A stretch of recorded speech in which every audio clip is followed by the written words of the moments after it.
안녕하세요. 저는 40대에 접어든 평범하게 그지없는 대한민국 여성입니다.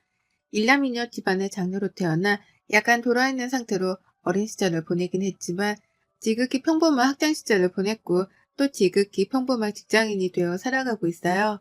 평범하게 살았다 보니 배우자도 저만큼이나 평범한 사람을 만나서 보통의 가정을 꾸리고 살고 있고요.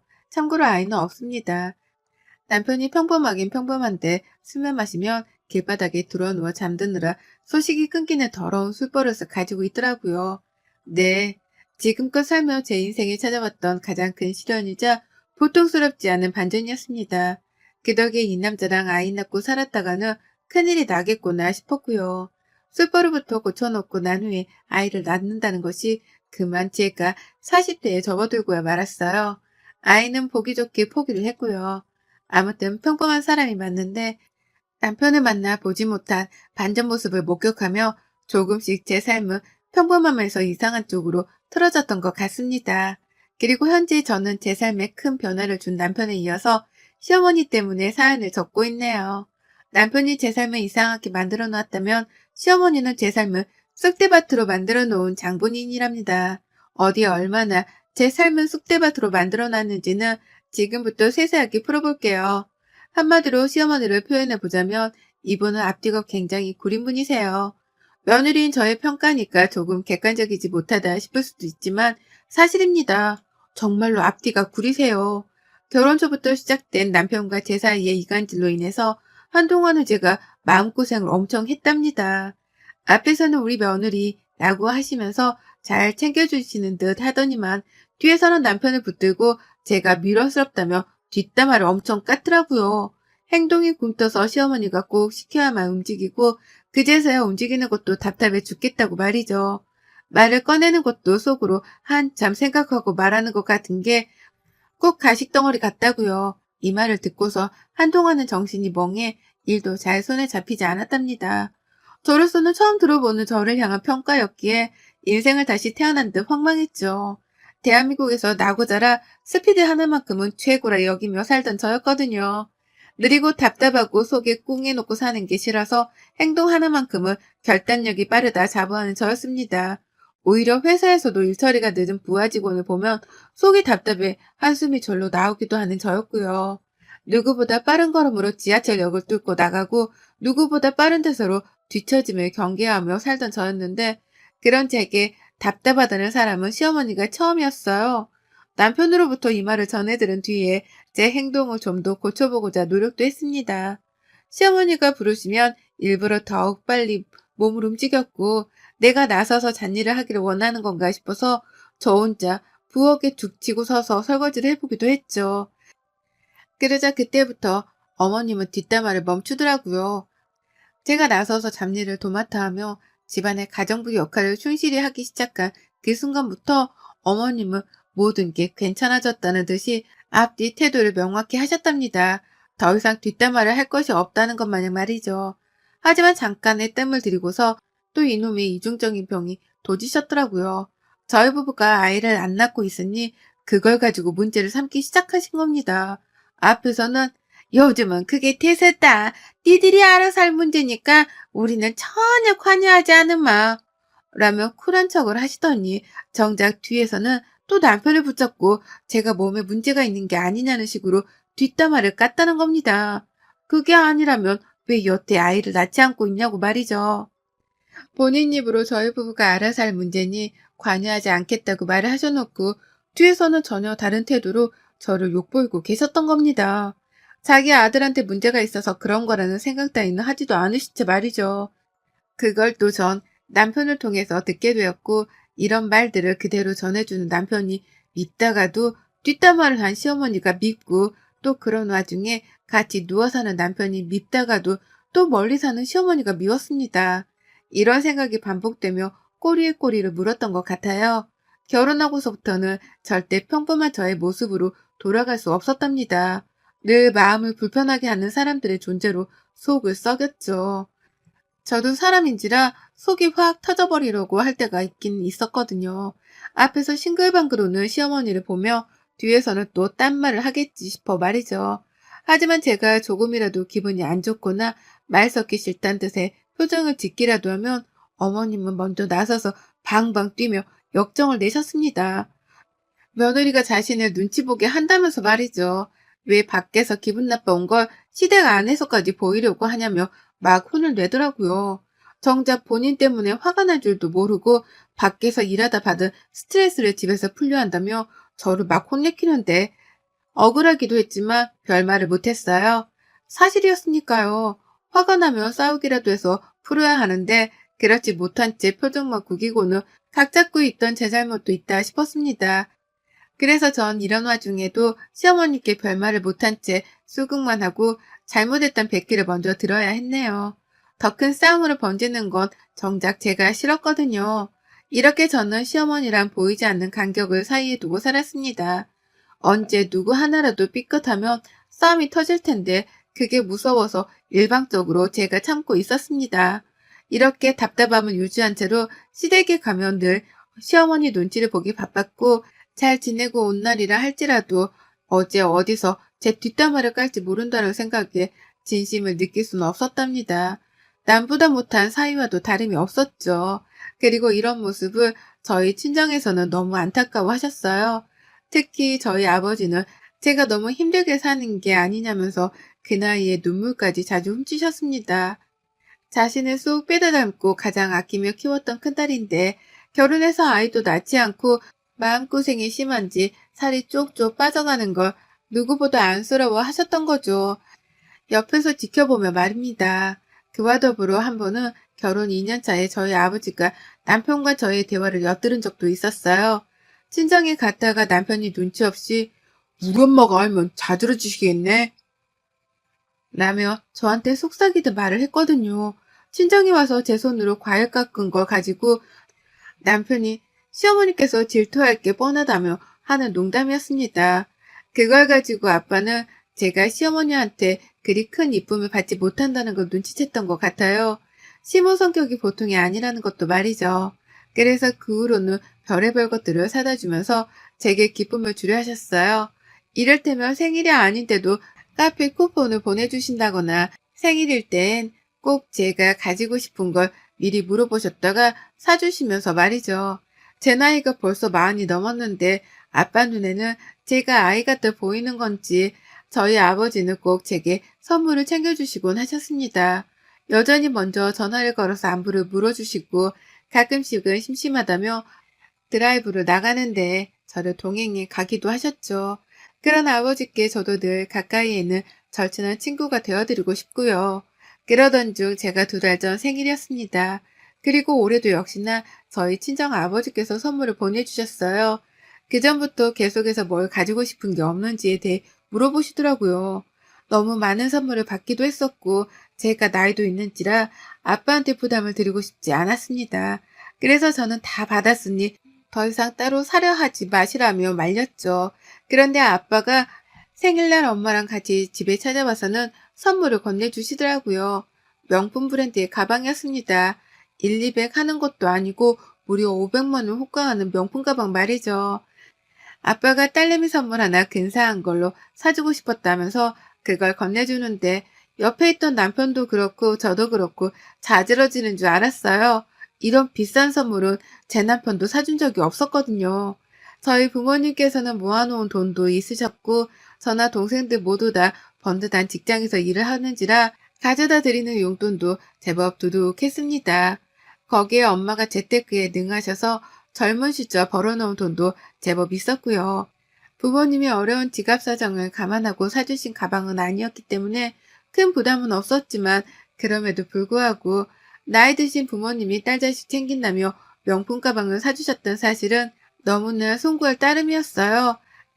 내가 좀 더 재밌게 잘 사는 모습을 보여드렸다면 이렇게까지 비싼 가방을 사주시려 하지는 않았을 텐데 나에게서 이렇게라도 좋은 걸 해주며 기쁨을 주려 하셨나 싶더라고요. 참, 자식으로서 별의별 생각이 다 들었던 것 같습니다. 마냥 비싼 가방을 받았다고 좋아라만 할 수도 없었고 기뻐라 할 수도 없었어요.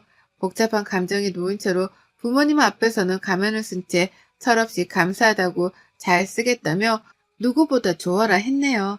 그런데 그 가방의 존재를 시어머니가 알아보셨어요. 남편이 신이 나서는 시어머니한테 전화를 했더라고요. 장인어른이 이 사람 생일 선물로 명품을 사주셨는데 엄마는 뭐 없냐고 하면서 그 와중에 철딱서니 없이 시어머니께 제 생일 선물을 찾은 겁니다. 생일 축하한다는 전화 한 통 없던 사람인데 선물은 사놨을 리가 있냐고요. 근데 남편은 시어머니께 연락을 드려서는 제 선물을 찾았던 거죠. 아빠가 사주셨던 가방의 존재까지 털어놓으면서요. 그리고 그 후 시댁에 갔을 때 어머님은 제 명품 가방만을 찾으셨어요. 제가 오건 말건 아들이 오건 말건 이런 건 아무 관심도 없으셨고 오로지 가방에만 집중을 하셨습니다.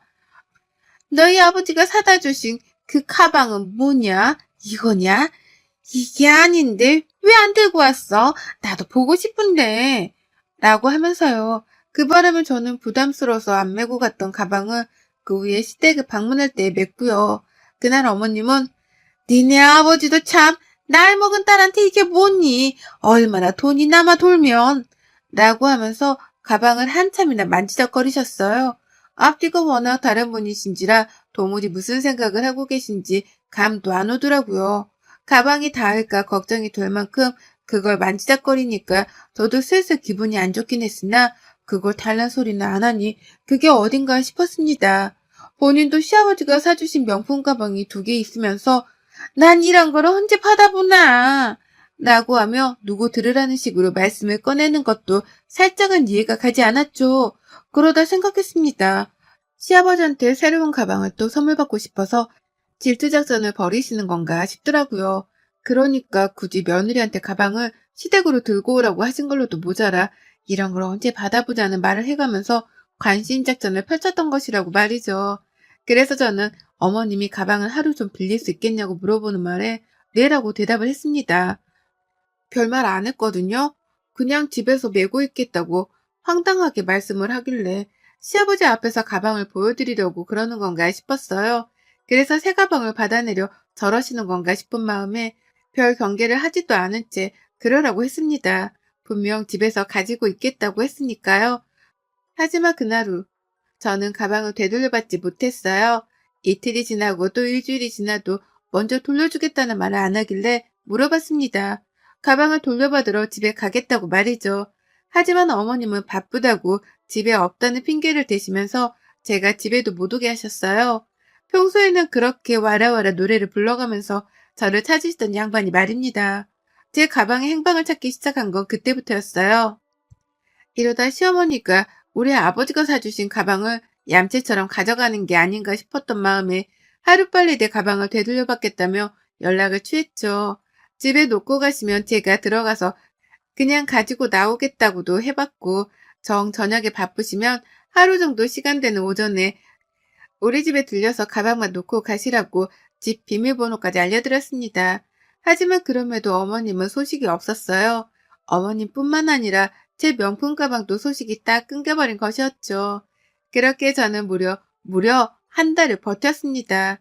내 아버지가 주신 가방을 제대로 몇 번 들어보지도 못한 채 시어머니한테 가져다 드렸고 그러고는 무려 한 달이나 가방의 행방을 찾지 못한 채 시어머니의 연락을 기다렸어요.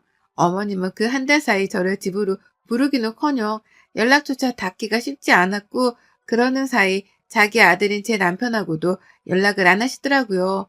참 희한한 노릇이었죠. 평소 같으면 며느리 뒷담화를 하기 위해서라도 남편이랑은 꼭 통화를 하던 어머님이셨는데 말입니다. 그러다 보니 저도 의심이 증폭되었고 안 되겠다 싶더라고요. 참고 참다가 갑자기 어느 순간 폭발을 해서는 오늘은 당장 끝장을 봐야겠다면서 시댁으로 달려갔습니다. 예고도 없이 시댁을 방문했었고 남편조차 몰랐어요. 시댁에 들이닥치니 어머님이 안 계시더라고요. 정말 바쁘시구나 싶어서 황당하던 중 시아버지께는 제 가방만 찾고 돌아가겠다면서 무턱대고 안방으로 들어갔습니다. 그러자 시아버지가 너무 당황해 하시면서 말리시더라고요. 급기야 가방 없다? 라는 말을 꺼내기까지 하시면서 저를 말리셨어요. 가방이 왜 없냐고 그게 말이 되냐고 물으니 더 자세한 대답은 당연히 회피하셨고요. 시어머니가 메고 나가신 건가 싶어서 기분이 더 잡쳤습니다. 그리고는 당장 어머님을 만나 가방을 돌려받겠다면서 시어머니의 행방을 물었죠. 친구들을 만나러 나가셨어도 괜찮으니 약속 장소를 알려달라고 했죠. 주변에 사람들이 많으면 오히려 시어머니 망신을 줘서라도 가방을 낚아채올 생각이었습니다. 그런데 아버님은 그것마저도 얼버무리셨어요. 제가 급기야 결혼하고 처음으로 시아버지 앞에서 언성을 높이며 시어머니를 찾았더니만 그제서야 정말 어렵게 입을 여시더라고요. 여행 갔다. 라고 말입니다. 어머님이 저한테는 허락도 안 구하고서 제 가방을 여행 가는데 가져가셨다는 겁니다. 아직 3달이나 남아있었던 자기 칠순 여행이요. 기가 막혀서 말도 안 나왔네요. 당장 시어머니는 연락이 안 되는데 여행을 떠나셨고 시아버지는 아무것도 하지 못하시고 그 집안에서 답답해 숨이 넘어가는 줄 알았어요. 시아버지한테 화풀이를 할 수 없는 노릇이니까 앞에서 막 신경질만 내다가 일단 집을 나왔고 그로부터 3일 내내 시어머니를 만나겠다며 매일같이 퇴근하고 시댁을 찾았어요. 어머님이 언제 집에 돌아올지에 대해 시아버지가 말씀을 안 해주신 바람에 하는 수 없다며 제가 시댁으로 출근 도장을 찍은 거죠. 그리고 저는 무려 일주일이 또 지나서야 시어머니를 뵈었습니다. 정말로 여행을 다녀오셨더라고요. 그것도 동남아로 해외여행을 말입니다. 피부가 새까맣게 타서는 누가 봐도 휴양지에서 놀고 먹다 온 모습이더라고요. 집으로 찾아온 저를 보며 기겁을 해서는 진보떨이를 숨기려 하는데 때는 이미 늦었죠. 저는 어머니께 아는 척도 하지 않고 그 가방을 제 손으로 뒤졌습니다. 내 아빠가 주신 선물만 찾고 집에 돌아갈 거니까 아무 말씀도 하지 말라고 말을 한 채 제 손은 누구보다 열심히 어머님의 여행 가방을 뒤졌어요. 하지만 제 명품 가방은 아무 곳에도 없었습니다. 어머님은 다소 난폭한 제 모습에 방법이 없다 싶었는지 앞에서 안절부절을 못하더니만 내 가방 어딨냐고요. 당장 내놔요. 라고 발악을 하며 소리를 치는 저를 향해 처절한 목소리로 대답하셨어요. 없어. 라고요. 뱉어낸 말에 책임을 져야 했고 답은 없다 싶었던지 눈을 질끈 감은 시어머니 감이 오더라고요. 어디다 잃어버리기라도 한 건가 싶어 왜요? 왜 없어요? 라고 물었더니만요. 세상에 예상치 못한 대답이 돌아왔습니다. 그걸 팔았다네요. 친구한테요. 친구네 부부가 같이 동남아 여행을 가려고 비행기 티켓에 호텔까지 다 예약을 해놨었는데 친구 남편이 바람을 피우다가 걸려버린 바람에 이혼을 했다는 거예요. 그래서 어머님 친구는 졸지에 여행을 혼자 갈 처지가 되었다고 하고요. 그걸 같이 가주는 대신에 저한테서 받은 그 명품 가방을 친구한테 넘겼다는 겁니다. 여행 경비 대가로 명품 가방을 선물했다는 것이었어요. 그걸 친구분께서는 요즘 명품 가방이 재테크용으로도 좋다면서 덥석 받기도 했다고 하고요. 정말 첩첩산중이었습니다. 화가 나 눈에 보이는 게 없었어요. 시어머니 여행 가방을 집었다가 바닥으로 내팽개쳐 가면서 고릴라를 방불케 하는 역정을 쏟아냈습니다. 당장 내 가방을 내놓으라며 소리를 지르다 못해 안방으로 기어 들어가서는 시어머니가 가지고 있던 2 명품 가방을 들고 나왔죠. 내 가방을 멋대로 판 대가로 이 정도는 줘야 하지 않냐면서 시어머니 가방을 제 팔에 맸거든요. 그러자 어머님 난리시더라고요. 야, 니네 부모님은 여유 있잖아.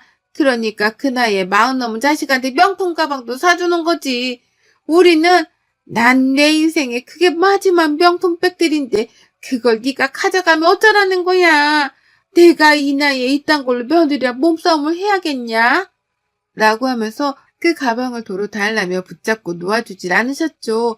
노인네가 어찌나 힘도 센지 또 목소리는 어찌나 꺼렁꺼렁하게 크던지요. 내가 아는 시어머니가 맞다 싶으면서도 이런 찌질한 모습까지 있으셨나 싶어 오만 감정이 들었습니다. 무엇보다 그 나이를 먹고도 여태 명품 타령을 해대는 꼴이 절대로 멀쩡해 보이진 않았네요. 오히려 추잡스러워 보였으면 몰라도 말이죠. 그러니 저는 더욱 치열하게 어머님의 딱 2개 남은 그 명품 가방들을 뒤도 돌아보지 않은 채 팔에 고정시킨 후 들고 뛰쳐나와버렸습니다. 시어머니의 비명소리가 들려왔는데요. 이제 이거 제 거예요. 제 가방 도로 가져다 놓기 전까지는 이건 제 겁니다. 일주일 안에 안 들고 오시면 저 이거 싹 다 팔아버릴 거예요. 라는 말을 남기고는 도망치듯 시댁을 벗어났습니다. 시어머니는 집 밖까지 맨발로 쫓아나오셨지만 저를 잡지 못하셨어요. 그리고 전 정말로 일주일 안에 어머님이 내 가방을 돌려놓지 않으신다면 이 가방들을 팔고 남긴 돈으로 아빠가 사다 주신 가방과 똑같은 걸 도로 살 예정이었습니다. 왜냐고요? 저희 아빠가 실망하시는 걸 두고 볼 수 없었으니까요. 제가 잘 메고 다니는 모습을 보여드리고 싶었고 그러기 위해선 똑같은 가방을 사놓는 게 최선이었습니다. 그리고 그 후 어머님은 일주일 안에 제 가방을 돌려주지 못하셨답니다. 난리도 아니었어요. 자기가 매일 친구한테 매달리고 있는데 친구한테 연락이 안 된다 어쩐다 하면서 별별 살려달라는 소리까지 하시더니만요. 결국 시간 안에 가방을 가져오지 못하게 되시면서 저는 계획했던 대로 어머님의 명품 가방 2개를 중고 사이트에 팔아 넘겨버렸답니다. 정말로 재테크가 되는 건지 생각보다 가방값이 후했어요. 그리고 전 그 돈을 매장에 들고 가서 아빠가 사주셨던 가방 모델과 똑같은 걸로 도로 샀답니다. 결과적으로 저는 아빠가 주신 명품 가방을 지금 현재 들고 다니고 있고요. 시어머니는 여행 한번 간 것과 명품 가방 3개를 퉁친 꼴이 되었답니다. 제가 가방을 이미 팔아넘긴 줄도 모르고는 여전히 돌려달라 문자도 보내오고 계시는데요. 전 어머님이 하셨던 것처럼 잠수를 타고 있어요. 어머님이 저한테 가방을 팔아넘긴 걸 말씀 안 하셨듯이 저도 안 할 겁니다. 그러다 아시게 되어도 소용없네요.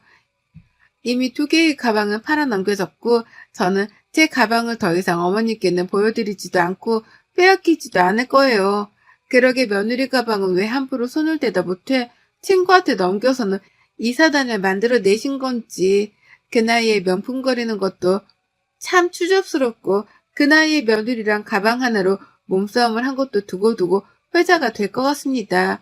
함부로 내 친정은 금전적인 여유가 있으니 이런 가방을 마음껏 사줄 거라고 단정 지으신 것도 큰 실수였고요. 지금 제 심정은 이런 시어머니가 내 시어머니란 것이 그 어느 때보다 쪽팔립니다. 한 번도 자랑스러웠던 적은 없지만 이번 일로 인류애까지 상실된 기분이랄까요? 어머님은 지금쯤 자기 가방 한 방을 두고서 얼마나 똥줄 태우고 계실런지 안 봐도 뻔한데 그걸 가지고 또 사이다를 마신 기분이라 슬굼기도 해요. 다만 저는 이렇게 사연을 적으면서라도 시어머니로부터 받은 열불과 쪽팔림을 누군가와 나눠보고 싶었답니다. 여러분의 생각은 댓글로 남겨주세요. 오늘도 시청해 주셔서 정말 감사합니다.